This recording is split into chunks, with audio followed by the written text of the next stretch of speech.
how to download all files from OneDrive. So this is a simple and easy guide on how to download all files from OneDrive. Now, step one, you just have to simply open your OneDrive, go to your OneDrive account. Here you will see options such as My Files and then your other documents here. So in order for you to simply download it, just select that specific folder or file and then tap download.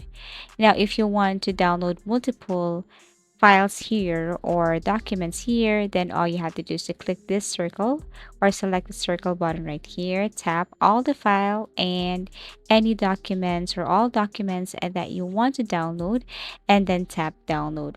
Now, basically, if you want to see this, then you just have to simply go to your PC's download folder.